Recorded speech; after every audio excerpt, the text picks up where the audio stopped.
Hi all, I'm Tim Adams, multimedia producer at AW, and welcome to another AW interview.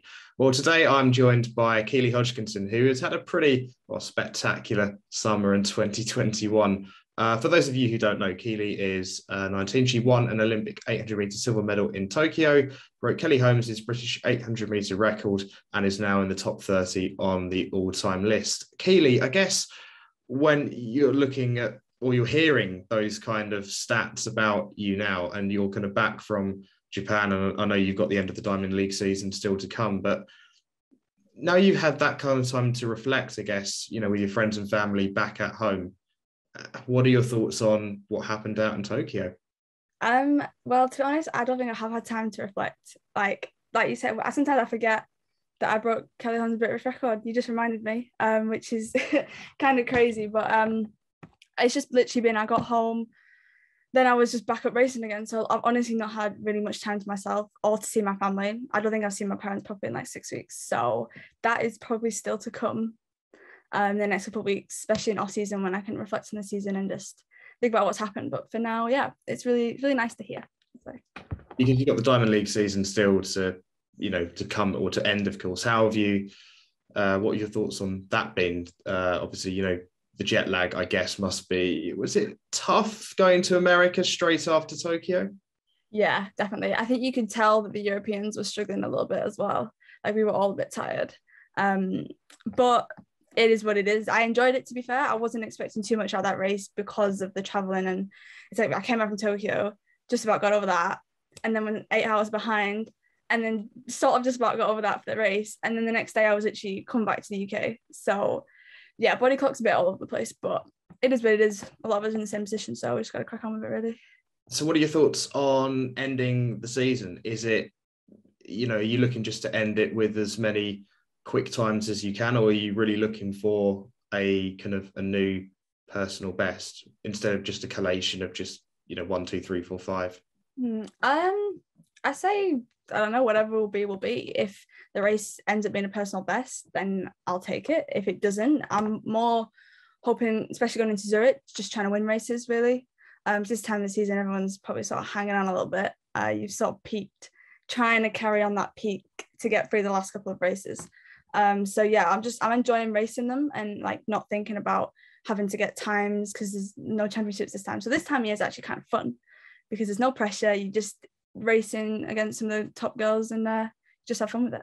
Well, that's the thing. Is it a case that records are almost more likely to fall because you've got, the pressure's kind of off from, having the Olympics, but then you're still in pretty damn good shape, Yeah, maybe. That's true. Maybe it could be. Because I always think when a lot of records are broken in championship racing because you're not thinking about going for them, you're thinking about winning the race or thinking about, there's other things in your mind. So hence, like when I broke Kelly Holmes' record, I wasn't really thinking about that going into the Olympic final. It just sort of happened, which is weird because a lot of my PBs over the year have come in championship races when I'm not thinking about it. I just run and then it just comes together nicely. Fingers crossed, touch wood, that carries on. But so talking about Tokyo then, going out there, what were your kind of expectations into the Olympics? I remember chatting with you last time and you were saying, you wanted to perform and you didn't want to kind of, not embarrass yourself, but you didn't want to kind of come back and think to yourself, actually, I've got a few regrets coming, back from Japan. So what were your expectations going out to the Olympics? It was definitely take it round by round because, you can't, especially on that stage, you can't think about finals because there's so many amazing talented women who want to be in that final. So you got to focus on each one individually. I'd say I was actually most nervous for the heats because I was like, I definitely don't want to go out in the heats. That would not be great. And then the semis, well, that was probably a little bit worse because you go from like 24 athletes to 8, which I think when I thought about it that way, that's pretty cutthroat. Like 24 girls trying to get into a final of 8. That's so hard. And I think you get so many different surprises in the 800s, or even most events, you get surprises, people doesn't go how they want it to, or people overperform. You just don't know. So you got to definitely concentrate on the semis. Then once I was in the final, I was pretty chill, to be honest. I knew what I wanted to do. I just had to make sure that I concentrated and I executed well, which I think I did. So I was happy. You did okay. Silver medal, not too bad. So on that final then, Yeah. So that was the race that almost you were kind of, but you're most relaxed going into it because you're in the final. I'm guessing you're thinking potentially this is just my first Olympics. This is an amazing experience. Obviously, there weren't any fans in the stadium, but you still had kind of your teammates around you to cheer you on as well. But the fact that you got to the final at that age is pretty cool. Yeah, it was, but definitely going into that final, I was like to myself, I was like, I refuse to not be on the podium. So I definitely was going in with that mentality. I knew I could medal. It was just a case of just making sure that my body was ready to perform on that day, because sometimes that doesn't happen. But it was all good. I like being in that championship environment and competing, especially as I feel like I probably wasn't. I don't think many people thought that I was good. I think thought I was capable, maybe, but that was the aim. And then to have the three of us there as well, like almost half the final were British, which was kind of cool. And it just shows that like the talent we've got right now, and that if you make a team for the women's 800 right now, you've got to be looking at finals and podiums. I was about to say it's kind of mad that to actually make the British team is almost harder than actually almost get into an Olympic final nowadays, because the strength in depth is that crazy. The fact that Alex Bell, comes in from, when Laura drops out, and then, Laura, gets a medal in her 1500 meter race, and then Alex, yourself and Gemma get into the final it says a lot about, British middle distance running, doesn't it? Yeah, it is as well. And I think the girls are doing particularly well. I'll get that in there, but all the girls ran really well, and I think it was great to experience it with them all as well. I love Alex's story. Like, I think even that was inspiring for me to see as well, because obviously not making the team would have been such a low, like I would have been so disappointed, but she's been given the opportunity and she's just like taken it in, and she got all the way to the final, new PB. Like, she was buzzing, and I was buzzing for her, so it was nice to share that with her as well. So on that final then, what do you actually remember? Is it a case, because I guess it's the thing where a lot of athletes do think, when you speak to them after the race, especially athletes who have had their first, a big Olympics, and they kind of go, oh, it was a bit of a blur. Was that the case for you, or do you kind of remember some of the details quite well? I didn't at first. It was all the emotions and the adrenaline blurred it out. But now looking back, I can definitely. At 250, I remember the last 200, like the last 250. Before that, I don't really remember. I just remember setting off, and then I was where I was. And then, the last 250 was when I felt really strong. So I thought, okay, just hang here, and I think you'll be all right. You'll, in the home straight, you'll get there. So it was all about, but I took into account like my races throughout the year. There's little mistakes that I've made, but I feel like they happened so that it wouldn't happen then. So I felt really, I felt quite confident in what I could do, and just trusted my training really, and struck home. And going down that back straight as well, it was you, Arthing, Gemma was there, of course. Then the pack was kind of catching up at that point. Do you remember much about the last kind of 100 meters, especially thinking I could potentially be within a shot of a gold medal here? Or were you thinking this ridiculous athlete, and actually fair play to her on this day, she was just too good? She was very good. She is a really good athlete, and it's crazy that we're both the same age. We're both 19 and 1-2 on the podium. But I suppose, when I hit silver and 100 to go, I was like, right, chase her down. But she's one of them athletes that you can't give her that. I'd have to be on her shoulder if I had any chance of overtaking her. So that's something to work on. Definitely an aim, because I'll be racing it next year, I'm sure. So but I was like, try and chase her down, but there was no chasing her down. I was about to say, when you kind of in that situation, it's kind of crazy, because you've been racing for obviously such a long time now, even though you're 19, and every race is a race in itself. And I guess if you take the stadium, you take the occasion, you take the Olympics out of everything, at the end of the day, it's still a track. It's still the same distance to what you've been doing kind of since you were a kid. But then everything else on the side of it, once you finish that race, you're talking to Jeanette Kouachi, you're talking to so many international media organizations, and then obviously you're receiving an Olympic medal. To put the two together for you, how was that? I think that was the thing that I found that's so different with the Olympics, is that obviously it happens once every 4 years, so the occasion's just so much bigger. you know, we've got Worlds, which is still, it's very huge in the athletics world, but the Olympics is like, I feel like it's a whole new audience, which I kind of wasn't really thinking about. For the whole thing, me and Jenny and Trevor were just like, it's just another 800 in another stadium in another part of the world. That's it. That's what you got to do, run another 800. And that was kind of my focus for the whole thing, because I didn't want to think about how big the occasion was, because I didn't need to waste energy on that, and just get it done, get that 800, and then once after it's all done, whatever happens, then you can think about, okay, this is the Olympics, it's huge, you know. So that kind of came after. But yeah, during, I was just focused on running 2 laps and trying to do it as best I can. So what were your thoughts on when you got the medal?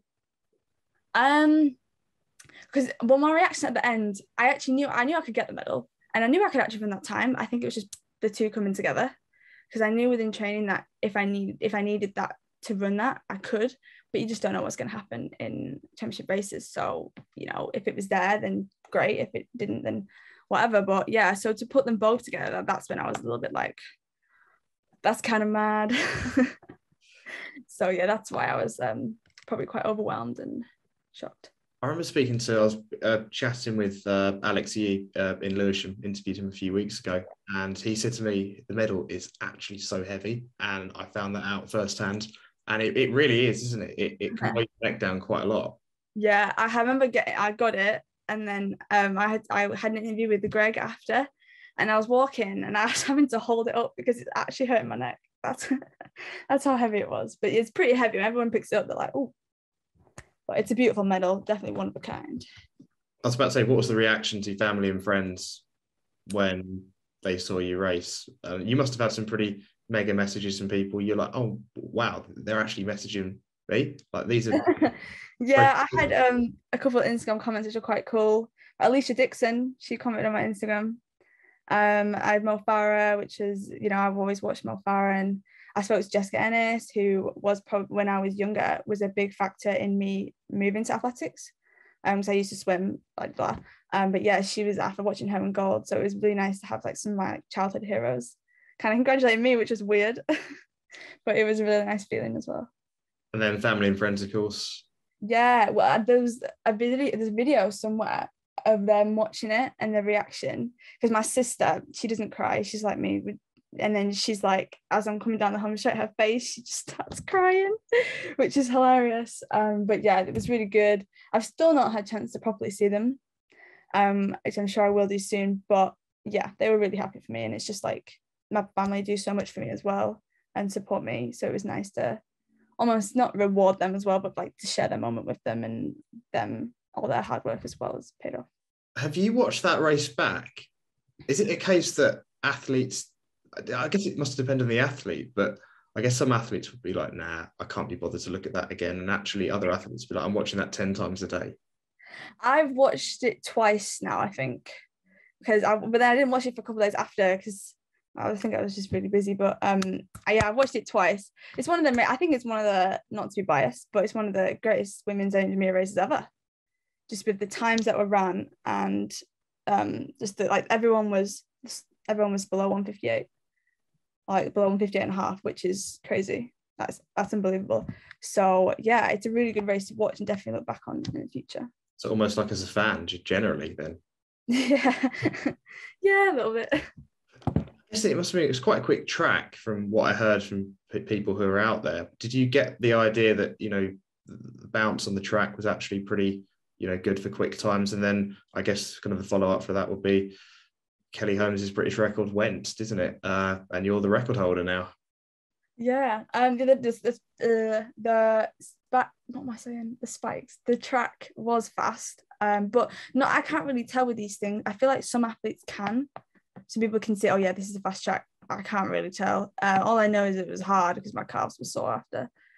But other than that, but I think you could tell by the performances that were being done that the track was a fast track. But it was really good to see like all these records and fast times be done, because I think it creates a good atmosphere and it inspires other people at the games, and it's good to watch as well. Like Carson Warholm's 45. I was like screaming in the village, like, oh my god. But that was really cool to watch. Yeah, and just quickly on the Kelly Holmes record as well. Like, again, did you get a message from Kelly about that? Yes, no, Kelly actually spoke to, I think she spoke to all of us, like completely throughout the games, just like little words of wisdom here and there. So obviously she's been through that, and she'd send like, I know you can do it, just relax, and you know how to get the job done. And so it's really nice to have that from her and have like her belief in us as well, supporting all the GB girls. And yeah, she's actually seemed quite happy that a record had gone. She was like, it's about time someone takes it. I was like, okay. Fair enough. Yeah, I was like, okay. But yeah, it's definitely one of the long-standing British records. So it's stood for so long. So it's quite an honor to take that record. But we kept the initials there because we're both KH. So yeah, I know. It's kind of mad that now. So I wonder who the next KH will be in 30. Looking to break your record when that happens. Just you mentioned Carsten there. Like, what was the whole like atmosphere in the village and the Olympics like? Because obviously, it's not just, it's not just a Diamond League event. It is the Olympic Games. Yeah. There are so many other world records which are being broken at that time, and I'm guessing you guys must have been buzzing just to watch athletics in general. Yeah. I mean, I never actually managed to watch it in person, but I always had it on TV. I think with the village, it's quite chaotic in there. There's a lot going on. There's so many people, but you kind of almost just blend in. Like, you could be Usain Bolt walking around. Obviously, he's like 6'5", so he would stand out. But True. Everyone just sort of like blends in. You got to really look out for people if you were to try and spot someone. But yeah, just being there it was really cool. It's very different. But yeah, like watching the other athletics go on, and especially even people from other countries that I've got to know on the circuit as well. It was nice seeing them perform, and it was just really a great experience and environment to be in. I'd say it fueled. Is it like a massive buzz? Because I saw, saw Jazz always had done loads of kind of Insta reels and TikToks about kind of her journey to Tokyo, and even the shot, for example, it looked pretty cool. It was cool, yeah. I'd say there probably was a little bit of a buzz, but also you could tell people like was there to get a job done. You didn't want to allow yourself to get sucked into the complete hype because you still got to concentrate on something. So I'd say the buzz probably came after the races when people were done and people could let loose a little bit. But even so, with the COVID rules and stuff like that, obviously the people who've been to Rio and then gone to Tokyo, it was almost a new experience for them as well. So we were all kind of experiencing this new environment. Obviously we got sent home 2 days after finishing, which was kind of sad, but it is what it is, and we're all in the same boat. You mentioned Carsten, I guess, talking about that quickly, was that like the standout moment for you at the Olympics for a record to go?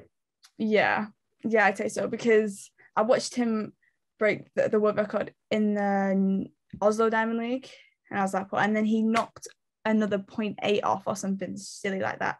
And yeah, it was just crazy. And I think it was the day of my final, but in the morning.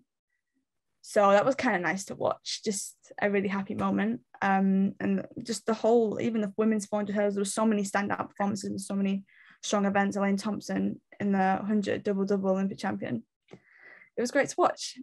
It's great to be a part of as well. Did you ever get to speak to any of, Carsten, Elaine? Did you ever see them at the village or get to chat to them? Or I actually didn't see any. So I mean, everyone blends in. You honestly can't even. They could be sat across the room from me. I wouldn't even realize. But everyone's But I definitely watched, so that's good enough for me. I was about to say athletics. It's kind of taken off in a big way with this Olympics, in the idea of the next gen, and even kind of the teenagers like Ariane Knighton kind of coming through in that 200-meter final. Christine Mboma winning the silver medal, and what she's done. I mean, even her 200-meter race the other day showed that she's the real deal. But then, is there a rivalry between you and Arthingmo? Is it a fair thing to say, to use the word rivalry, because you are like two 19-year-olds just having fun in athletics, but there is a massive competitive side because you two are, well, the top two in the world in times in 2021. Yeah, that's true. I'd say she's a lovely girl. We actually got on really well. The first time I met her was in Tokyo, and then I've watched her performances over the past year, because I remember when I broke the world indoor record and then she took it off me. So there's definitely that like I think we're definitely going to push each other over the next couple of years, and hopefully we can get faster and faster. But I'd say for now, I haven't really raced her enough for there to be, and plus because she's across the pond in the US, hopefully next year when she comes to Europe, I'll be able to race her a bit more, see her on the circuit. So yeah, there's definitely going to be a rivalry, but a healthy rivalry, of course, which is nice. But I think it's going to push. I think it's going to change the game of 800 meters. Really, I think everyone's going to step up that game, because if it's going to be 155 to medal, then everyone's gonna we're all gonna keep training hard. Do you think it's almost inevitable then, like the times are just going to get quicker, especially with the Worlds in Oregon next year, which is a pretty quick track in Eugene? Mm-hmm. I'd say so. I'd say with me and the thing being 19, I'd like to think that we've not hit our peak yet. And I think looking at my training, I've still got places to go with it and further to push on. So hopefully that, times will get faster and if we can stay injury free, and yeah, we'll just see how quick we can go, really. Nice. One thing I have to chat about, and you may know what I'm talking about here, is the Aston Martin experience. I guess a promise was a promise from Barry Wells. How was that? I mean, in some way, was that almost as much as an adrenaline rush as the actual Olympics, just to experience that? It was a different kind of adrenaline rush, but It was definitely the coolest thing I've ever done in my life. Like, that was unbelievable, because I remember saying it to him, because he has a thing where if he's sponsoring an athlete, he'll say like, hey, what's one thing that if you do XYZ, I'll make this happen. So I remember he told me KJT's was to meet Steven Gerrard, which it took him a year, but he made it happen after, I think, did she win a world junior title? I can't remember what she won, but she won something and she met Steven Gerrard. So I said, I made it something quite hard, but something that could possibly happen. So I said, well, I really love vintage cars. So if I could drive the James Bond DB5, that would be kind of cool. So we found out, but you had to be like 25 to drive it or something, I think. That's what they said at first. So we were like, oh, okay. And then after Tokyo, I think someone tweeted him, a TV presenter maybe, tweeted Aston Martin, and then they got in touch and they were like, okay, we'll let her drive it. So I got to drive it, which was so exciting. 3.3 million that car is worth. No pressure then. Exactly. I mean, it was a bit sweaty, but it was dead clean. It was dead stiff, like the things, but it had all the gadgets, because that's the only one in the world that's road legal. They make 25. There's 25 in the world, which people just have for collections because you can't drive them. But that is the only one that you can drive. So is that like Aston Martin's like base then?